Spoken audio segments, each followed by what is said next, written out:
Embarquement imminent pour un voyage dans le temps. Plus qu'un opéra rock, Starmania, pour le public, c'est un morceau de vie. J'écoutais Starmania dans ma chambre quand j'étais ado. J'avais 20 ans, donc c'était en 1983, au Théâtre de Paris. Donc j'ai vu carrément le spectacle. C'est une telle découverte et j'aurais jamais imaginé qu'un jour dans ma vie, je puisse revivre, en tous les cas, je puisse vivre sur ma terre natale, alors que j'ai fait le tour du monde entre-temps, cette expérience-là. Je me suis promis de venir et donc je suis là. Fabienne, je t'embrasse. Le blues du businessman, le monde est stone, qu'on ait 20 ou 70 ans, les mélodies de Michel Berger nous trottent forcément dans la tête.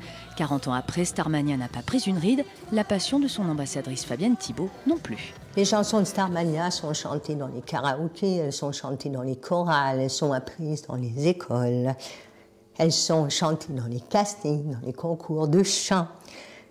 Elles sont reprises de partout et ça, franchement, c'est quelque chose que les auteurs ne pouvaient pas deviner.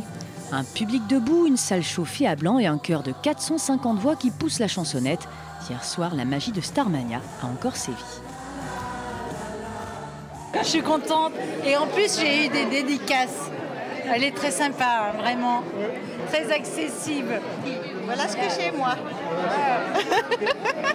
Regarde Isabelle. Ça m'a ramené quelques années en arrière et je suis au top.